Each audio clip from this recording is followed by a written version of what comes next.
My name's Tasha, and let me tell you about how my world used to be before everything flipped upside down. Back when life was just Dad, Mom, and me, we lived in a big old house with more rooms than I bothered to count. It was peaceful, the kind of place where laughter filled the halls, and there was always some sweet smell wafting from the kitchen. Mom was the heart of our home. She'd wake up singing, her voice floating up the stairs. "Tasha, rise and shine, sweetheart." I'd drag myself out of bed, grumbling like any teenager would, but her bright smile over pancakes made it worth it. Dad, he was the cool one. Always had a joke ready to lighten the mood or a story about his younger days. "When I was your age, I thought I could conquer the world with just a guitar and a bad haircut," he'd say, and we'd laugh, knowing he'd done just fine with a business suit and a level head instead. Life was good. More than good, actually, it was perfect. But as they say, all good things have a way of ending too soon. When Mom got sick, it was like our little paradise started to crumble. I remember the day she told us. We were sitting in the living room, the TV was on but no one was watching. "I have some tough news," she said, her voice steady but her eyes betraying her fear. "Cancer." That word hit me like a ton of bricks. Dad reached for her hand, and they shared a look, a silent promise that they'd fight it together. The months that followed were rough. Hospitals, treatments, Mom losing her hair, but not her spirit. She'd joke about saving money on shampoo, trying to make it easier on us. But I saw the tears she thought she hid, heard the worry in Dad's whispers when he thought I was asleep. The day we lost her, everything changed. Dad and we tried to hold on to each other, to keep the pieces of our shattered family together. "We'll get through this, Tasha. We have to," Dad would say, his voice rough, the bags under his eyes getting darker each day. A year later, Dad brought someone new into our home. Victoria. She was like a whirlwind, sweeping in with her perfect hair and sharp clothes, taking over everything Mom had left behind. The first time I met her, she looked me up and down, a smirk playing on her lips as if she'd already figured me out. She walked around, touching Mom's things, rearranging the furniture. "George tells me you're quite the student. I'm sure you won't mind helping out more around here, now that I'm taking care of things." I remember feeling my fists clench at my sides. Help out? This was my home, not some boot camp she could run. But for Dad's sake, I bit my tongue. "Sure, I can do more." Dad seemed to shrink a bit more each day, his laughter not as loud, his stories not as frequent. He was trying, though, for the sake of what he called moving forward. I wasn't so convinced. The new house was twice the size of our old one, and with that came twice the work. The first day we moved in, Victoria was already barking orders, her high heels clicking menacingly on the marble floor as she directed the movers. Once the movers left, she turned her gaze on me. "Tasha, I expect you to take care of your own space. I won't have time to clean up after you." I was leaning against the doorframe, watching her. "Got it," I muttered, already dreading the long list of chores I knew she'd pile on me. "And dinner should be ready by 6 each evening. I assume you can handle that?" There was a challenge in her voice, like she doubted I could boil water without burning it. As the days turned into weeks, the house felt less like home and more like a fancy prison. Dad was out a lot, trying to keep his business afloat, which left me alone with Victoria and her endless list of demands. "Tasha, the living room is dusty." "Tasha, the silver isn't polished." "Tasha, did you forget the dry cleaning?" It was relentless. One afternoon, Dad finally noticed how tense things had become. He found me in the garden, pulling weeds with more force than needed. "Hey, Tasha, you've been quiet lately. Everything okay?" I threw a clump of weeds into the bin, wiping sweat off my brow. "Just tired, Dad. This place is a lot to keep up with." He looked around, his expression growing thoughtful. "Yeah, it's a lot for anyone. Maybe I can talk to Victoria, see if we can hire some help." I almost laughed. "Good luck with that. She thinks I'm her personal maid." Dad's face hardened slightly, something I hadn't seen in a while. That's not what I intended when we moved here. I'll handle it, Tasha. You shouldn't have to carry all this weight. But despite his good intentions, conversations with Victoria seemed to go in one ear and out the other. She'd nod, smile that tight-lipped smile of hers, and then it was back to business as usual. Tasha, the hedges are overgrown. Tasha, the guest rooms need fresh linens. It was exhausting, trying to meet her standards. But it made me stubborn, too. I wasn't going to let her break me.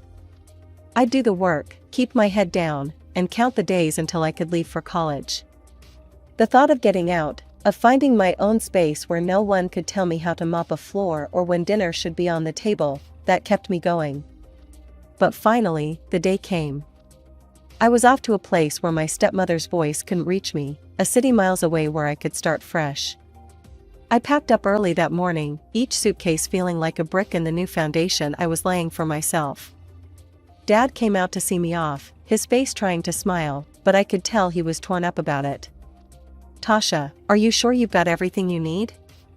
Dad asked, looking over the pile of bags and boxes. And you'll call if you need anything? Remember, the money for your rent and books, it'll be in your account. Check it when you get there. Dad, relax. I'll be fine. I'm just going to college, not Mars. I was trying to keep it light, to make this easier for him, but my own heart was hammering in my chest. The freedom of living alone was everything I thought it would be, and more. My apartment was small, but it was mine. No one to tell me to clean up, no one to report to, just my own space. My classes were tough, but I was tougher. I was determined to make the most out of this opportunity, studying hard and keeping my grades up. It wasn't long before I realized that living on a tight budget wasn't as easy as I'd thought it would be. Money was always on my mind. I didn't go out much, didn't see the point in blowing cash on parties when I had a goal in mind. Instead, I picked up a part-time job at a local cafe. It wasn't glamorous, but it was income, and every little bit helped. One evening, my coworker, Mike, caught me counting my tips for the third time. He leaned against the counter, a smirk on his face. What, you trying to make those bills multiply by staring at them? I rolled my eyes, shoving the cash into my wallet. Just making sure I got everything. Budgeting isn't exactly a thrill. Mike laughed, pulling off his apron as he prepared to close up. You know, you could ease up a bit. Come out with us tonight. We're just grabbing a drink to unwind. I hesitated. It was tempting, but sorry, I can't. Need to save every penny I earn. Maybe next time. I was here to build a future, one where I'd be financially stable enough to never have to rely on anyone, Victoria or otherwise. I wanted to save enough to buy Dad something nice, something to show him how much I appreciated everything he'd done for me. Just when I thought I had my life at college figured out, everything started to unravel. It began with a call that I never saw coming. Victoria was on the other line, her voice cool and detached as she delivered the news that would turn my world upside down. Tasha, your father's hit a rough patch financially, she said without a hint of sympathy. We're tightening belts around here, and, unfortunately, this means we can't send you money for your rent anymore. The line went dead before I could protest further. I was stunned, the reality of my situation slowly setting in. No more money meant no more apartment on my own, no more safety net. I had to act fast. I explained my situation to Jenny, my college friend and classmate. She was as kind-hearted as they come, always ready to lend a hand or an ear, whichever you needed more. Tasha, that's awful. Look, why don't you move in with me? We could split the rent, and it'll be cheaper for both of us, she offered, while we were studying in the library. Moving in with Jenny was a breath of fresh air during a suffocating time. We shared costs, which made life somewhat more manageable, but just as I was adjusting to this new normal, another blow came 6 months later. Victoria messaged me on a social network this time. No more money for tuition either. Your father's situation hasn't improved. You need to stand on your own now. Reading those words, I felt a mix of anger and despair. My savings were meager at best, eaten away by bills and necessities. I tightened my budget even further, cutting down on everything non-essential, especially food. Meals became smaller, more about sustenance than enjoyment, and my clothes started hanging looser on my frame. One evening, Jenny knocked on my door, her arms laden with grocery bags. She must have noticed my weight loss. "Hey, I picked up some extra stuff. Made too much dinner, too. You should come eat with us." I peeked out, seeing the warm light and smelling the food from the kitchen. My stomach growled, but I shook my head. "Thanks, Jen, but I can't. I need to save every penny. I've got to pay for tuition somehow." Jenny frowned, setting her jaw stubbornly. "Tasha, you need to eat. And you're not paying for this, okay? It's just leftovers." I wanted to argue, to maintain that thread of independence I was clinging to, but another growl from my stomach betrayed me. "Okay, maybe just a little. Thanks, Jen." As the semester wore on, I threw myself into my studies with even more fervor, if that was possible. The only way out of this financial mess was through scholarships, and I wasn't about to let anything jeopardize that. Jenny often tried to coax me into taking breaks, coming to parties, or just hanging out with friends. "Tasha, come on, you can't study all the time. Come out with us tonight. It'll be fun, and you need a break." I always had the same answer. "I can't, Jen. I really need to ace these exams." "But you're always working or studying. When do you ever relax?" Jenny protested, her concern evident. "Relaxing doesn't pay the bills," I replied curtly, my eyes never leaving my books. As the pressure mounted, my body began to feel the strain. Long hours at my jobs, followed by longer nights of studying, left me exhausted, running on fumes. But I couldn't stop, not when I was so close to earning that scholarship, not when my entire future was on the line. The shift at the diner had dragged on forever, and by the time I clocked out, the sun was already painting the sky with streaks of orange and pink. Exhausted didn't even begin to cover how I felt, but classes waited for no one, and I had a midterm to prepare for. Dragging my feet to my apartment, I planned to grab a quick shower and head straight to campus. However, as I reached for my keys, a wave of dizziness washed over me. The world spun wildly, and the ground seemed to rush up to meet me. The last thing I remembered was the cold pavement against my cheek, then darkness. I woke up with a start, the sterile smell of antiseptic flooding my senses. Blinking against the harsh fluorescent lights, I found myself in a hospital bed, and 4 drip attached to my arm, and Jenny sitting by my side, her expression a mix of relief and worry. "Tasha, you're awake. God, you scared me. I found you passed out outside your apartment," Jenny said, her voice shaky. "You collapsed, Tasha. The doctors said you're severely malnourished and dehydrated. You've been pushing yourself too hard. You need to rest." Rest was a luxury I couldn't afford. Not now. Not with everything hanging by a thread. But arguing felt like running a marathon, and I didn't have the energy. After a couple of days under observation, I was discharged with strict instructions to take it easy. Instructions that might as well have been written in sand for all the good they did. I headed straight home, my body weak, but my mind racing with all the things I needed to catch up on. Once home, I tried calling Dad. I needed to hear his voice, to tell him what happened. Maybe, just maybe, he could help.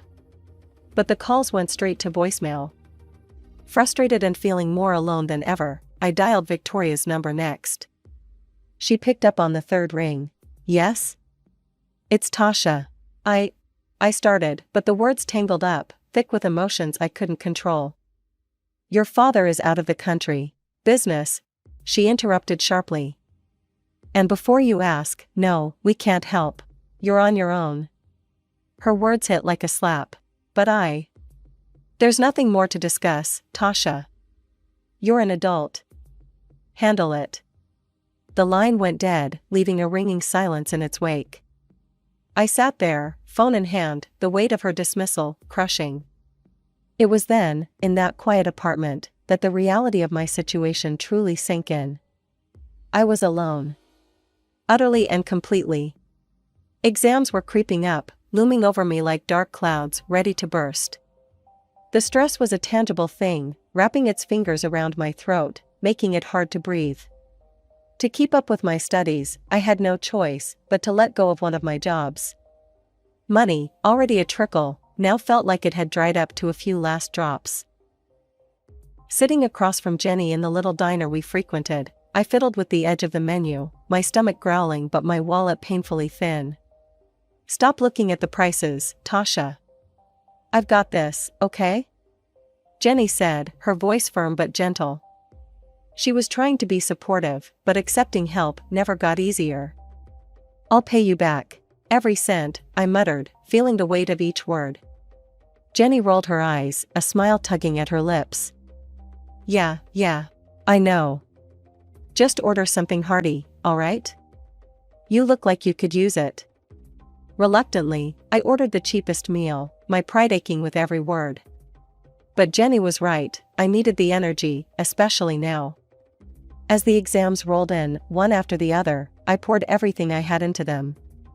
Nights blurred into days, textbooks and notes scattered around me like a fortress.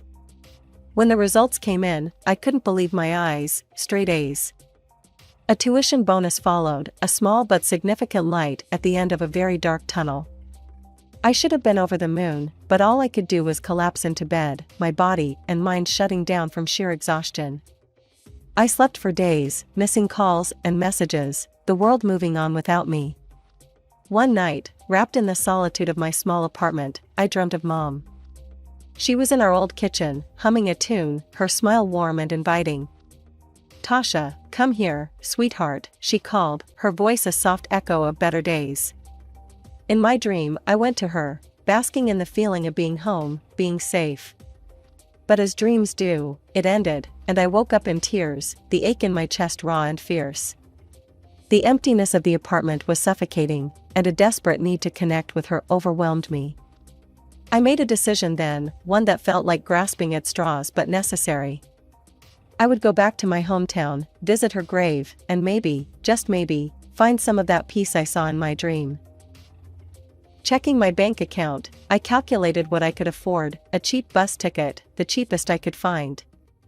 Work could do without me for a couple of days, I wasn't much use to them or anyone else in my current state anyway. "Jen, I'm going home for a couple of days," I told her over the phone, my voice more steady than I felt. "Home?" There was a pause, and I could picture her brow furrowing in concern. "Are you sure that's a good idea?" "Okay, but call me, alright?" "Anytime, day or night. Promise?" "Promise," I said, feeling a thread of warmth at her concern. The journey back was a blur, my thoughts a tangled mess of memories and what-ifs. As the bus rolled into the familiar streets of my hometown, a mixture of dread and longing settled in my stomach. It was supposed to be a simple visit, a moment to feel close to Mom again, but as I walked among the familiar gravestones, a figure in the distance caught my eye.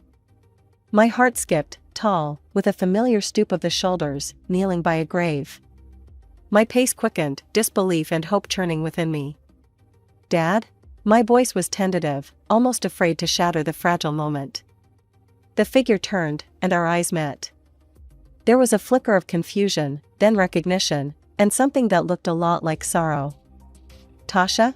His voice broke, raw with emotion. It had been so long. I ran to him, no longer caring about the cold or the tears that had started to spill over.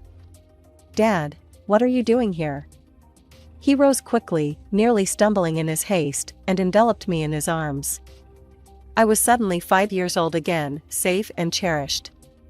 I had a dream about your mother," he confessed, pulling back just enough to see my face. "She told me to come here today." I gasped, the parallel too stark to ignore.